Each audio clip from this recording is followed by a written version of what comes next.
Hello দর্শক, কেমন আছেন? আশা করি সবাই ভালো আছেন, আমিও ভালো আছি। তো আজ আমি আপনাদের দেখাবো কিভাবে আপনার ইন্টারন্যাশনাল স্টোরেজ ফোন মেমোরি, যে সমস্ত অপ্রয়োজনীয় ফোল্ডার থাকে সেগুলো ক্লিন করতে হয় কিভাবে, বা ফোন মেমোরির ডাটা ক্লিন কিভাবে করতে হয় সেটি দেখব। ফোন মেমোরি ফুল হয়ে থাকলে ফোনটি হ্যাং করে, কাজ কম করে, বিভিন্ন ধরনের সমস্যা হয়ে থাকে। এবং যদি কোনো অ্যাপস আপনার ফোনের যদি কোনো অ্যাপস কাজ না করে বা কোনো অ্যাপ যদি হ্যাং করে, সেটা কি করে ঠিক করতে হয় সেটিও দেখাবো। তো চলুন শুরু করা যাক। প্রথমে সেটিং অপশনে যাবেন। সেটিং অপশনে যাওয়ার পরে স্টোরেজ ইউএসবি এটায় যাবেন। এটায় যাওয়ার পরে এটি দেখাচ্ছে কীভাবে ইন্টারনাল স্টোরেজ খালি করতে হয়। এটিতে যাওয়ার পরে ইন্টারন্যাশনাল স্টোরেজে ক্লিক দিবেন। ক্লিক দেওয়ার পর নিচে আসবেন ক্যাশ ডাটা, এই অপশনটিতে ক্লিক করার পরে এখানে কি আছে, ক্লিয়ার ক্যাশ ডাটা, এই অপশনটিতে ওকে করে দিবেন। ওকে করে দেওয়ার পর কিছুক্ষণ অপেক্ষা করুন। এখানে লেখা দেখাচ্ছে ক্যালকুলেটিং।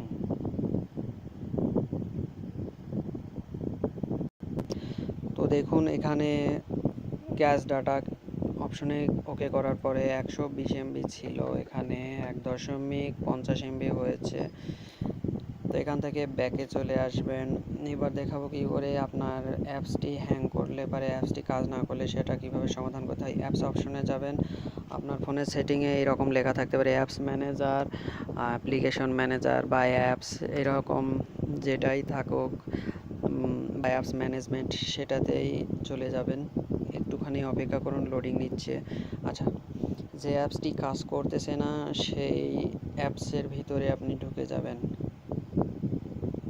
আমি যে কোনো একটি অ্যাপস নিয়ে দেখাচ্ছি, যেমন ক্লাউড প্রিন্ট, এই অ্যাপসটির উপর আমি ক্লিক দিচ্ছি। ক্লিক দেওয়ার পরে স্টোরেজে যাবেন। স্টোরেজে যাওয়ার পরে ক্লিয়ার ডাটা, এই অপশনটিতে ক্লিক দিবেন। ক্লিক দেওয়ার পরে ওকে দিবেন। তাহলে কি হয়, আপনার অ্যাপসটি ইনস্টল দিলে যেই রকম হয় সেই রকম হয়ে যাবে, আনইনস্টল না করেও। আচ্ছা, আর ডাটা ক্লিয়ার করলে ইন্টারন্যাশনাল স্টোরেজ বৃদ্ধি পায়। অ্যাপস হ্যাং করলে সেই অ্যাপসটি আবার আগের ফিরে আসে, কোনো সমস্যা হয় না। আপনার অ্যাপসে যদি কোনো জায়গায় যদি কোনো কিছু পারমিশন চাই, তো পারমিশন অপশনে যাবেন। পারমিশন অপশনে যাওয়ার পরে এখানে যতগুলো আছে সবগুলো পারমিশন অন করে দিবেন। আমার লাগবে না তাই আমি দিচ্ছি না। এখানে সব কিছু পারমিশন অপশন পাবেন। পারমিশন অপশন পাবেন হচ্ছে আপনার ফোনের অ্যাপসের ভিতরেই, প্রত্যেকটা অ্যাপসেই আপনি পারমিশন অপশন পেয়ে যাবেন। এখানে নোটিফিকেশন পেয়ে যাবেন। কিছু কিছু জায়গায় কাজ করতে গেলে সেখানে দেখায় যে notification off, permission, notification all, permission বা পারমিশন চাই, এইটি চাই, সেটি চাই, ডাটা ক্লিয়ার চাই। এই অ্যাপসটি যদি আপনি ডিজেবল করে দেন, এই অ্যাপসটি আর কাজ করবে না। ফোর্স স্টপ করে দিলে আর কাজ করবে না। আবার পরবর্তীতে অ্যাপসে ঢুকে গেলে ফোর্স স্টপ অন হয়ে যাবে, এবং ডিজেবল করলে অ্যাপসটি উধাও হয়ে যাবে, এবং পরে এখানে ইনেবল করে দিলে সেই অ্যাপসটি আবার কাজ করা শুরু করবে। তো এই ছিল আজকের ভিডিওটি ভালো লাগলে লাইক, কমেন্ট এবং শেয়ার করুন। সবাইকে ধন্যবাদ।